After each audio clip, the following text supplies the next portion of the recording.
My name is Isabella, I'm 18 years old.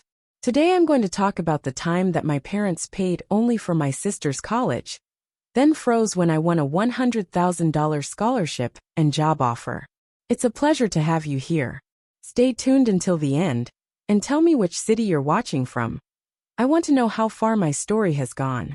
And click on like, subscribe and activate the bell, so you don't miss the next stories here on the channel. I was 10 years old the first time I realized that in my house, love had a name. And it wasn't mine. Camille. My older sister. The golden child.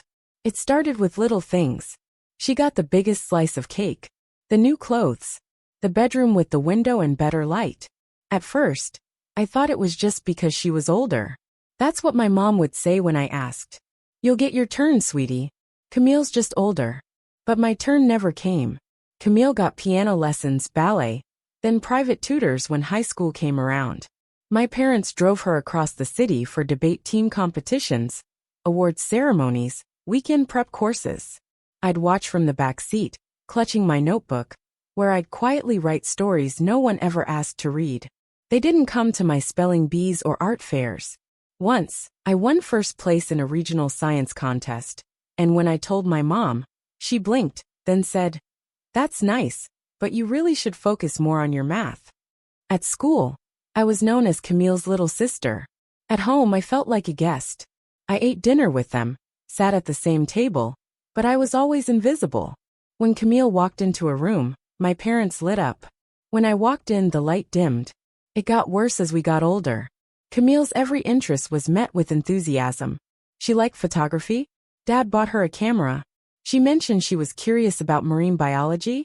2 weeks later, Mom had her signed up for a summer program on the coast. When I said I liked writing, my dad said, "That's cute, but you can't make a living with that." They were never cruel.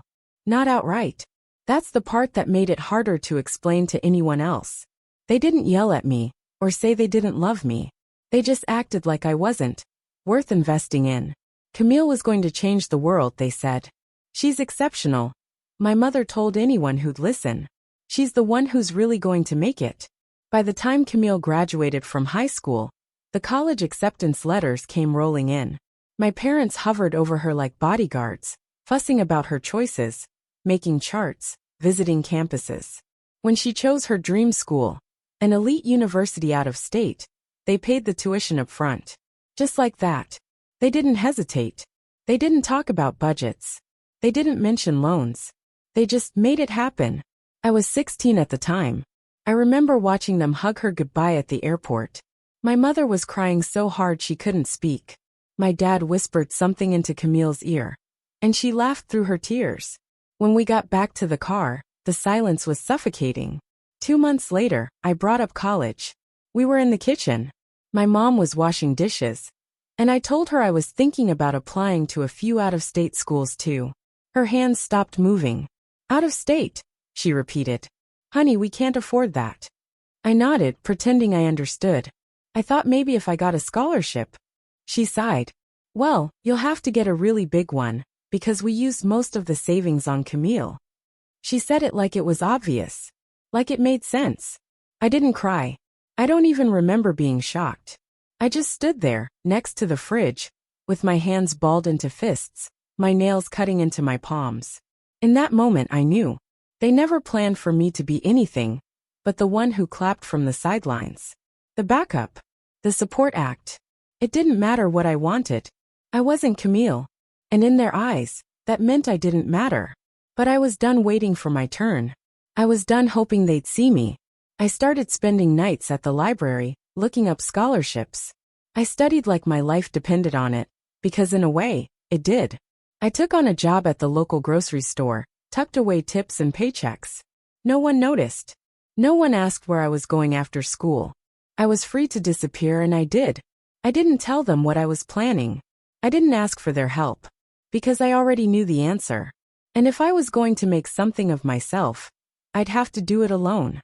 What I didn't know was that, a year later, when I opened the letter that changed everything, they wouldn't react with pride. They'd react with something else entirely. But I'm getting ahead of myself. What would you do if it were you? Tell me in the comments. By the time I turned 17, I had learned to stop expecting applause. I lived in my own world: school, work, study, repeat. The job at the grocery store wasn't glamorous, but it gave me a sense of control. My manager, Lori, a woman in her 60s with tired eyes and a kind smile, took a liking to me. She taught me how to stock shelves properly, and once, during a slow shift, she asked why I never talked about my parents. Nothing to say, I told her. But there was plenty. I just didn't know how to explain what it was like to live with people who looked right through you. At school, I stayed late in the library most days. The quiet became a sort of shelter. I started applying for every scholarship I could find: merit-based, need-based, essay contests, obscure programs no one else bothered with. I didn't tell anyone. Not my friends, not my teachers, and especially not my parents. They assumed I'd go to the local community college, live at home, keep working my job. Once my dad said, "At least that way, you won't end up with debt like Camille." He said it like he was being generous, like settling for less was a gift. Camille came home for Thanksgiving that year, glowing with college pride. She talked nonstop about her campus, her professors, how much she was growing as a person. Mom and Dad hung on every word. She barely looked at me. When I excused myself to go finish an essay in my room, no one noticed. That winter, I got my first email response, a finalist notification from a scholarship foundation. I nearly screamed in the school library, then ran to the restroom and cried in a stall for 20 minutes. Not because I was sad, because for once I felt seen. A week later, another reply, then another. I was invited to interviews, asked for recommendation letters, required to submit writing samples. I poured every piece of myself into those applications. My late nights, my quiet rage, my exhaustion. Then in early March, an envelope arrived in the mail. Thick, heavy, gold lettering. I stared at it on the kitchen counter for a long time. My mom walked past it 3 times before finally saying, "Is that for you?" "Yeah," I said, trying to keep my voice steady. "I think it's from the Future Scholars Program." She hummed like she didn't recognize the name. I took the envelope to my room and opened it alone. Full scholarship. Housing included. A $100,000 stipend, over 4 years for expenses and research. And a job offer waiting at a partner company after graduation. I held the letter in my hands and sat down on the floor. I wanted to scream. I wanted to run. I wanted someone to care. But I also didn't want to give them the satisfaction of pretending now that they always believed in me. I waited 2 days before telling them. It was a Sunday night. We were sitting around the TV half watching a cooking show. "I got into university," I said. "On a full ride." They looked over at me. My dad muted the television. "What?" my mom said. "Full scholarship. From the Future Scholars Program. And they're offering me a job after graduation." Silence. Then Camille, who was visiting again, laughed. "Seriously? That's the one everyone applies to. You actually got it?" I nodded. My dad raised his eyebrows. "Wow," he said, like someone had told him the weather forecast. "Didn't know you were applying to that." "You never mentioned it," Mom added. "That's a big deal." Her tone was flat, controlled, like she was trying not to show surprise. Camille tilted her head. "I mean, congrats, I guess. Just don't let it get to your head. It's different once you're actually there." There was no hugging, no celebration, no champagne, just that same numb air I'd always known. And then something strange happened. 2 days later, my dad asked if I wanted to go out to dinner to celebrate. My mom made a cake. Camille sent me a long text, saying she was proud and that I should keep working hard. But it didn't feel real. It felt like they were trying to catch up to a train that had already left the station. I should have felt happy, but all I felt was tired. Tired of trying to prove I mattered. And for the first time, I wasn't interested in their approval anymore. Something had shifted. In me. And I was just beginning to realize what that meant. Don't forget to like, subscribe, and activate the bell to receive all notifications, so you don't miss the next story. I left home the day after graduation. There was no big fight. No dramatic exit. Just a quiet morning, 2 duffel bags and a rideshare car waiting outside. I had packed everything I owned, which wasn't much, into those bags. My parents didn't offer to drive me. They didn't ask where I was staying until I was already halfway down the front steps. My mom opened the door and said, "Text us when you get there." I nodded. That was it. College was the opposite of home. Loud, messy, overwhelming. But it was mine. My dorm room was barely bigger than a closet, and I shared it with a girl named Nina, who talked in her sleep. But it was the first space I'd ever had that felt like it belonged to me. The first few weeks I didn't talk much. I watched people, listened, got used to being in rooms where no one knew Camille's name, where no one expected me to be less than I was. And I thrived. Classes were hard, but they made me feel alive. I devoured the reading lists, stayed after lectures to ask questions. Professors noticed. One of them, Dr. Meacham, pulled me aside after a writing assignment and said, "You have a voice that needs to be heard." I almost cried. No one had ever said anything like that to me before. Meanwhile, back home, Camille was struggling. She had switched majors twice and taken a leave of absence. She moved back in with our parents. I found out through social media, not from them. They didn't mention it in their rare texts. Instead, they sent me awkward congratulations when I posted a photo from my scholarship reception or mentioned a research project. It always felt like they were trying to remind me they were still there. But I didn't need reminders. I needed space. One evening a call came through. It was my mom. I let it ring. Then I listened to the voicemail. "Camille's having a hard time. She could use your support. Maybe you could talk to her, help her feel less alone." Less alone? I had spent my entire childhood in her shadow. Alone. And now I was supposed to reach back and pull her up? I deleted the message. The next morning I woke up feeling lighter. I knew I'd never be the daughter they wanted, but I was becoming the woman I needed to be. And I wasn't looking back. It had been almost a year since I left home.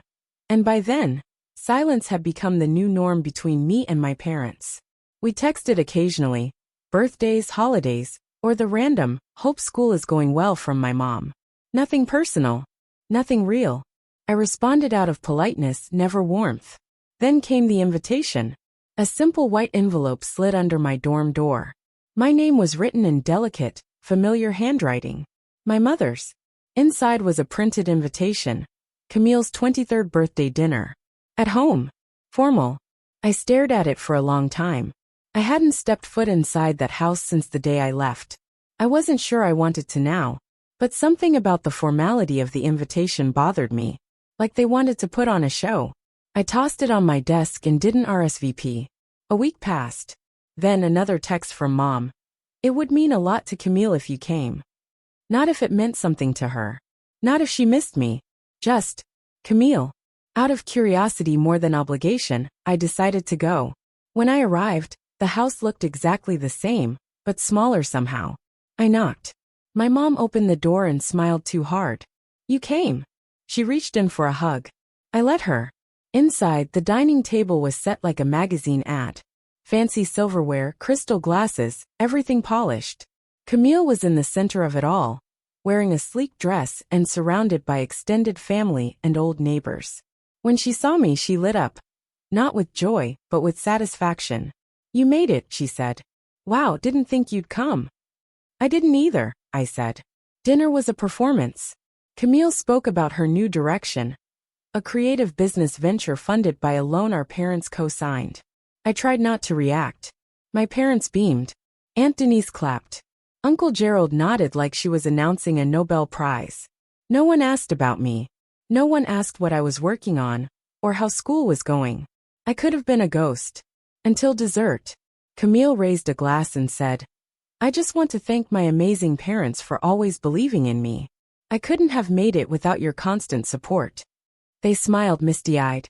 Something inside me cracked. I put my fork down. "That's funny," I said quietly. Camille turned.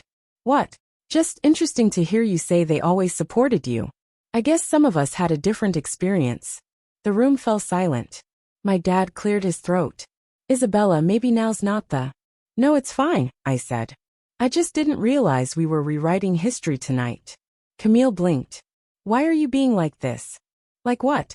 "Honest." My mom stood. "This isn't the time. We're celebrating." "Right. Because this night is about Camille like always." I stood up. I'm glad I came. I really am. It reminded me why I left. And I walked out.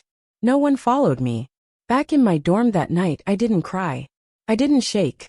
I didn't second-guess myself. For the first time in my life, I had said what needed to be said. Not for them. For me. And it felt clean. Like exhaling after holding your breath too long. The next morning, I got a single text from my mom. We didn't mean to make you feel left out. I didn't reply. Some silences are better left intact. The weeks after that dinner passed without a word. No calls. No texts. No fake check-ins. And I didn't miss them. For the first time in years, I felt like I could breathe fully, without waiting for a shoe to drop, a comment to sting, or a glance that reminded me I was always second best. I stopped explaining myself, stopped filtering who I was to make other people comfortable. I focused on school, my writing. I got a summer internship at the company tied to my scholarship, the same one that had offered me the job post-graduation. They paired me with a mentor, Claire, who reminded me of the woman I wanted to become. Composed, sharp, respected. She asked about my background once, and when I gave her the short version, she simply said, "That's behind you. You don't owe anyone your past." I carried those words with me. One afternoon, while walking back from work, I got a text from Camille. "Can we talk? I'm outside your dorm." I stared at the screen. My heart didn't race. I wasn't angry. I just felt uninterested. Still, I went downstairs. She was standing by the entrance, looking thinner than I remembered, like the shine had worn off. "Hey," she said. "Hi." We stood in silence for a beat. "I wanted to say sorry," she said. "For that night. For a lot of things, actually. I know I wasn't kind to you. I think I just got used to being the one everyone looked at. I didn't know who I was without that." Her voice cracked a little. She was being honest. Or at least she was trying. "Thank you," I said. "I appreciate you saying that." She looked at me like she expected something else. Maybe tears. Maybe a hug. But I didn't move. "I'm trying to fix things with Mom and Dad, too," she added. "It's not easy. They don't really listen." I nodded. "I know." She hesitated. "Do you think you could talk to them? Help them understand? They miss you." That did something to me. I took a breath. I'm sure they do. But missing someone isn't the same as being sorry. And it's not my job to help them understand things they chose not to see. Camille looked away. "Right. Yeah. I guess I just hoped maybe we could all get back to." "There's no going back," I said gently. "But I don't wish you harm. I really do hope you figure things out." I wasn't cruel. I wasn't dramatic. I just didn't step back into a role that had never fit. We parted with a nod. Later that evening, I received an email from my father. No subject line. No greeting. "We didn't know. We should have. We're proud of you." That was it. I didn't respond. Some acknowledgments come too late. And some relationships, when left unfed long enough, quietly starve to death. I wasn't angry anymore. I didn't want revenge or justice or even closure. I wanted peace. And I had finally found it in the one place they never taught me to look, myself. Now when I write, it's not for validation. It's for the girl who sat in the back seat, ignored and invisible. The girl who thought she had to be Camille to matter. She knows better now. She became someone worth seeing. 3 years later, I sat alone at a small table in a crowded cafe, waiting for my name to be called. Not by a barista. By the editor of one of the most respected literary journals in the country. I had submitted an essay months earlier. Something personal, vulnerable. It was about silence, about growing up unseen, about the way some wounds don't bruise, but still ache for years. I didn't think it would get picked up. I wasn't even sure I wanted it to. But it did. Now I was here, in the city I'd chosen, surrounded by people I admired, on the cusp of something that felt like my life finally blooming. Not as someone's shadow. Not as someone's daughter. As me. When my name was announced, I walked up to the front of the room. There wasn't applause, just polite interest. That was enough. I read my piece aloud. My voice didn't shake. I didn't shrink. I didn't imagine my mother in the audience, or hope Camille was listening from somewhere. They weren't part of this chapter. Afterward, a woman my mother's age approached me. "I have 2 daughters," she said. "I always thought I treated them the same. But maybe I didn't. Your words made me think. I smiled. Thank you. That night, I walked home under a soft rain, clutching my umbrella, and feeling the kind of quiet that doesn't hurt. A good quiet. A chosen one. My apartment was small, filled with books and warm lamps. I had an orchid by the window that I managed to keep alive, and a cat named Finch who only liked me. I checked my phone. One new message from Mom. Just a line. I read your essay. I didn't know you felt that way. I didn't reply. Not out of spite, but because there was nothing left to explain. The essay wasn't for her. Weeks later, I graduated. There was no family in the stands, but my mentor Claire was there, clapping so hard I thought her hands might bruise. After the ceremony, she handed me a card. Inside it said, "You were always enough. They just weren't capable of seeing it." I cried. Not out of sadness. Out of release. The job offer came officially a month later. Permanent position. Great salary. Room to grow. I moved into a new place, still modest but entirely mine. I painted the walls myself.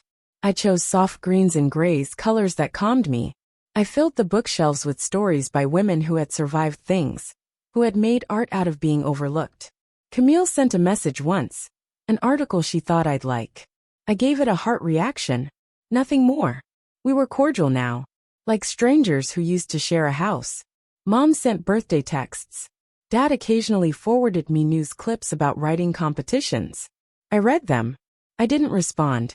Not because I hated them, but because some relationships belong to the past. Some chapters end quietly. And sometimes that's the happiest ending there is. Now when I walk into a room, I don't wonder if I belong there. I know I do. And I don't carry the weight of their disappointment anymore. I carry my own joy. It's lighter. And it's finally mine. If you like stories like these, click like, subscribe, activate the bell, and send it to someone you think will also like it.